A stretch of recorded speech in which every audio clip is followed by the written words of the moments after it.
Okay, so welcome back to my room of crafty chaos. We are looking at the Georgie dress, the Mary Quant design with the Alice & Co free pattern from the V&A. So let's get going with that. Okay, so I've twirled the bodice and rejigged the sleeves a bit, and I've started working on the final bodice. It's as far as I got in last week's video. So I was just about ready to sew up my fringe sandwich, my frill sandwich. So I'm going to do that.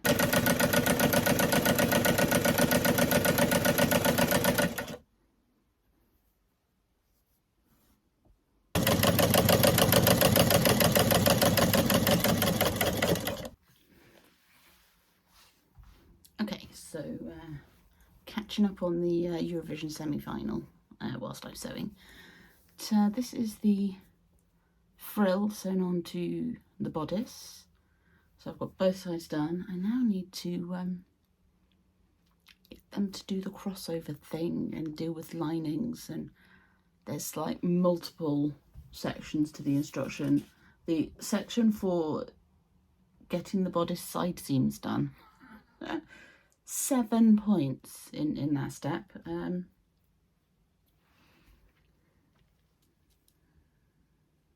Yeah, I'm gonna take it slow. Hopefully I don't make a pig's ear of it. Okay, so the bodice is together. I've pinned it up on the mannequin, mostly to keep it out of the way, keep it relatively crease free whilst I work on the sleeves, and I'll do the same when I work on the skirt once the sleeves are put together. But that was a head scratcher. Cardigan had to come off, hair had to go up. Took a lot of thinking. And it's now lunchtime, so I'm going to take a break and come back and do the sleeves and the skirt after lunch. Okay, so the confusing bit with the bodice was getting the crossover right without attaching the lining and the outer to the wrong bits, because you need the lining to be separate from the outer for when you put the skirt on. So that's the complicated bit done. Now it's the sleeves, which should be a bit more straightforward. I'm not really totally going to know if my tweaks have worked until after I've got the skirt on, because I need to put the zip in to get a proper fit assessment.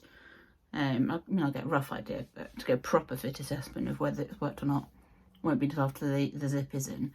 But yeah, so sleeves, outer and lining, and sleeve ruffles next. I mean, the ruffles are a bit of a pain, but it's gathering, it's not a big deal. And then we'll be on to the skirt. So yeah, let's get cracking with that. Okay, so I have one sleeve frill gathered. I'm not sure if I've gathered it enough yet because I haven't done the underarm seams for the sleeves yet. And I was running my first line of gathering stitching through the second one, and bobbin thread's run out.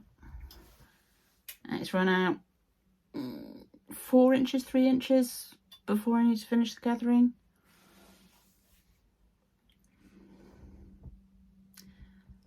Can't gather with multiple bits of thread in the one line of gathering. So yeah, I'll be pulling that out, threading my bobbin, and or rethreading my bobbin rather, and then we'll try again. Okay, so a little update for you. The sleeves are on. You can see the linings dangling down out of the end of the sleeves there. They get hand tacked down once everything else is done and you're finishing up stages. Which also means that once I've got the zip in, I can do any finagling that I need to do on the sleeve cap. I think I may still have a bit of excess fullness at the back of the sleeve cap. I'm pretty sure I do. But I want to check that when I've got the zip in so I can get a proper sense of how much needs to be adjusted in there. It's just that one seam.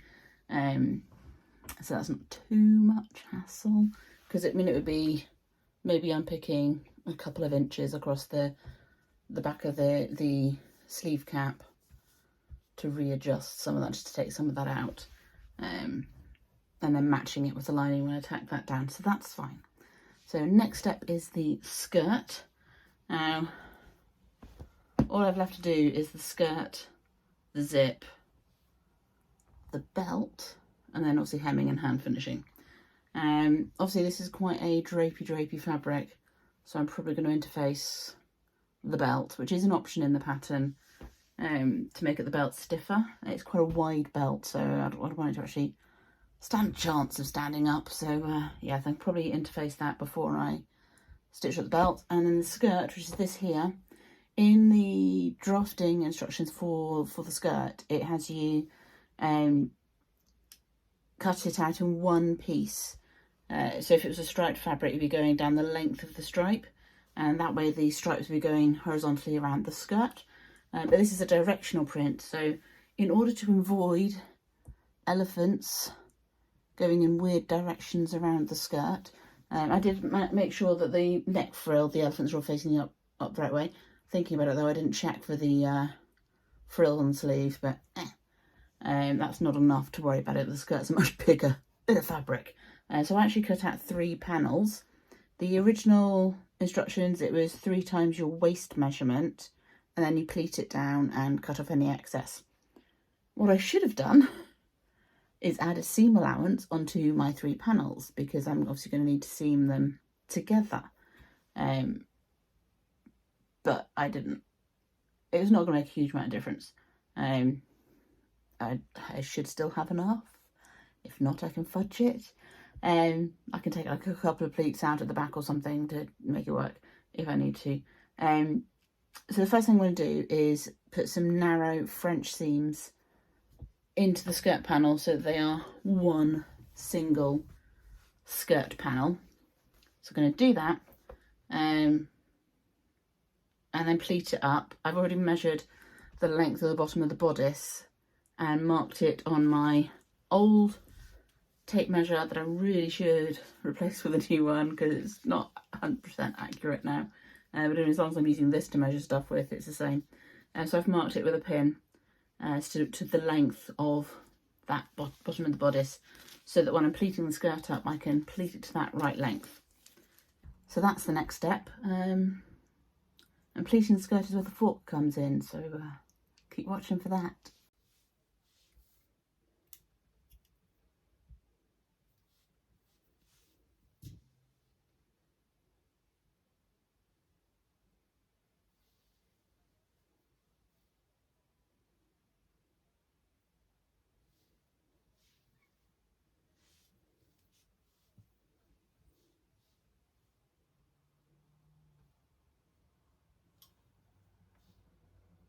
Okay, so I'm using the fork method to pleat the skirt. Now, this is the first time I have used this method.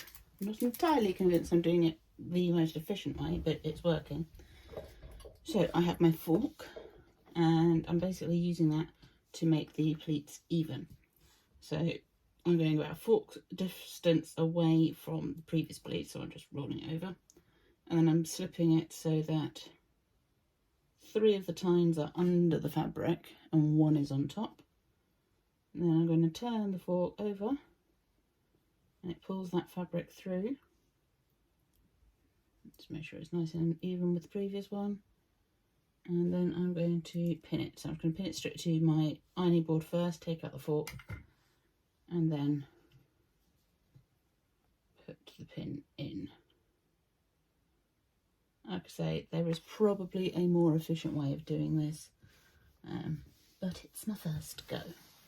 So I'm going to keep pleating all the way along my skirt piece and press the pleats in place, tack them in place, and then check the length of the skirt to see how it matches up to the bodice. Okay, so I'm all pleated up, and the skirt is 2 to 3 inches longer than the bodice at the moment, which is fine. I'd rather that than the other way around. So I'm going to give the pleats a quick press, stitch them in place, and mark the centre of the skirt so that I can line up from the centre on the bodice when I attach it to the bodice. but it is past 9 o'clock now, so that will probably be it for today. And I'll come back to it hopefully tomorrow and just get the skirt on, sort the sleeves out, get the zip in, that kind of thing. It is a much more time consuming project than I'd anticipated. That's pleats and lining and crossovers for you. So yeah, so new there. And I'll come back to you next time I'm in the craft room sewing, so you don't need to see me press some pleats and stitch them in place. That's, you know how to do that. But I'll come back to you, will be momentarily for you, when I'm at the point of attaching the skirt onto the bodice and putting zips in. Okay, it's time to get this skirt attached to the bodice, but before I do that, there are a couple of steps I need to do to mark things off and so on. Now, the pattern tells you to neaten the edges with like an overlocker or a zigzag stitch, that sort of thing. Now, the Gamages only does a straight stitch, so I'm not going to be doing that with it. But it also has you measure 8 inches at 20 centimetres. This section is going to be attached to the zip, and then the rest of it isn't. So what I am going to do is I'm going to be French seaming this bit, because that'll enclose everything nicely, and as you can probably tell, this fabric frays. But this bit that's being attached to the zip, I'm going to do a narrow hem on, so that edge is neat and tidy and ready to be attached to the zip. There's no lining that's going to go over this bit.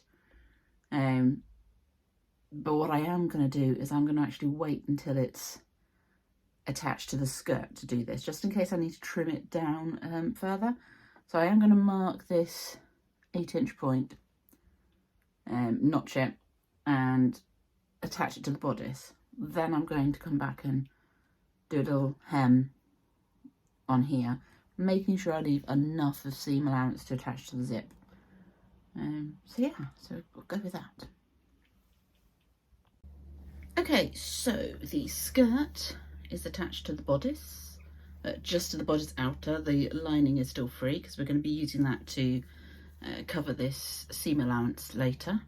And I've worked a little narrow hem just on the section of the skirt that's going to be attached to the zip. Now, I have significantly deviated from the pattern instructions here.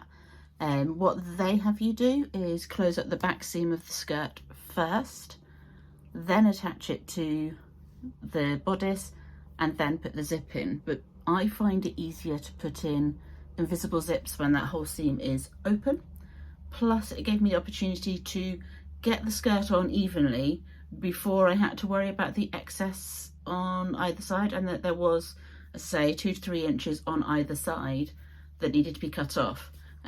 So by getting the skirt attached first, if there's any deviation or inaccuracy in getting that attached in terms of how it's pinned on and across the width of it, that's all covered. And then I was able to use the edge of the bodice and the pleat that was closest to the edge of the bodice to work out where to cut to take everything off. So I folded it down to the end, to the hem, and pressed it and cut it on the press line. So yeah, so now I am ready to get my zip put in.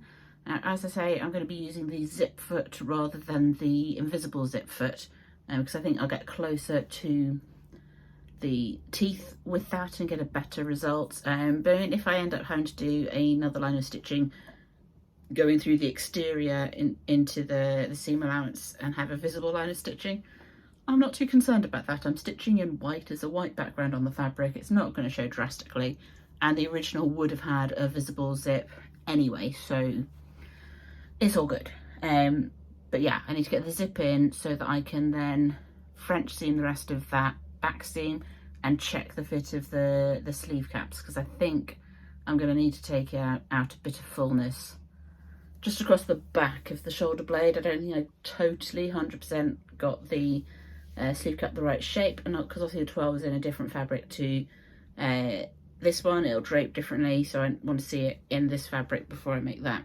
tweak. But it's taking fabric out, it's not putting fabric in, so that's fine. If the sleeve is still being too small in the twirl, I would have redone it in the twirl. So yes, that's where we're at. So I will come back to you once I know what I'm doing with the sleeves. Okay, before I sew the last of the French seam up, I just want to show you something. Here's the end of my zip, and this is the 8-inch point in the skirt. So I've got this little bit of a gap. What I think is causing that, in part, is I lengthened the bodice a little bit, and in part I didn't measure out the seam allowance attaching the skirt to the bodice. I just sort of eyeballed it. So I think this is longer from the neckline to here than in the original pattern, so I think that's why I've got the gap. It's fine, I'm just going to hand sew it up when I do all my hand finishing. So yeah, so I'm just going to get my French seam finished. My zip is in. I did get closer to the feet of the zip with the other zip foot, so we'll see how that is when it's on. And like I say, I'm not too worried if the zip is visible, because this period of dress, they would have had visible zips, so it's fine. Okay, I appear to have done something a little bit special. I've managed to get my skirt twisted somehow. So it's half inside out and half not. It can't be the French seam, it must be the zip. But, oh well. Time for a seam ripper. Okay, so the sleeves are in. Obviously I haven't stitched in the sleeve lining yet. That's part of the hand finishing. So I've got kind of medieval looking sleeves at the moment, which I'm not mad about, to be honest. I quite like the shape, just not what I'm going for this dress. So obviously I've dropped the bottom of the bodice down a little bit, so that's helping balance out my proportions there. It's a lot longer in the skirt than I expected for a 60s pattern. It's pretty much mid-calf at the moment, but it hasn't been hemmed. So yeah, not mad about that. I shall probably do a couple of inches hem and keep it below the knee, because I think that works with this fabric. There's the back view. Obviously I'll have to look at that later to see if the zip is showing. And obviously I haven't done the belt yet. It says a belt that goes obviously in the middle. The sleeves, I do still have this random bit of excess fullness here. And somehow, although I changed the pattern piece, the front of the arm side still ended up further out than I anticipated. But I've got my full range of motion pretty much, so happy about that. What I am thinking of doing is just unpicking across the top of the sleeve cap and redistributing that fullness a bit. But otherwise, yay.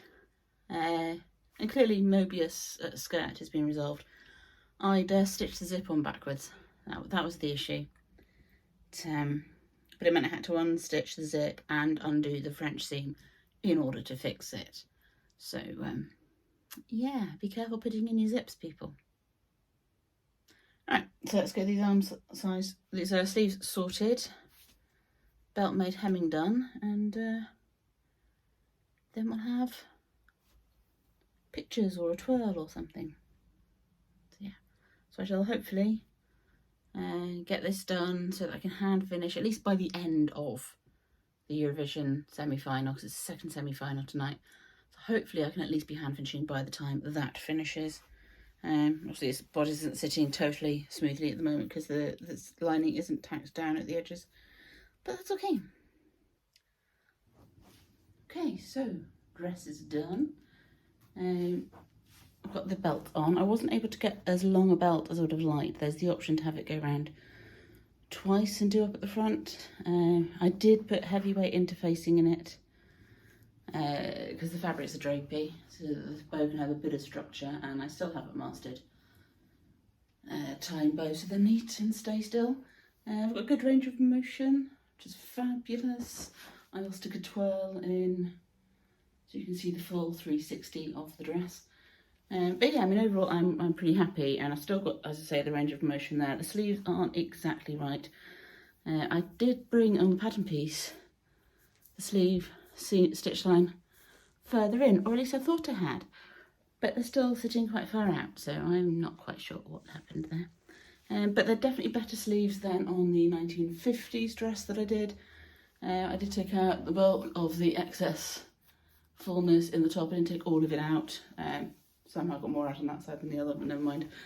Because it's not, I could have taken out this much on this side and it would have been fine, but it's not going to notice unless you're looking for that sort of thing.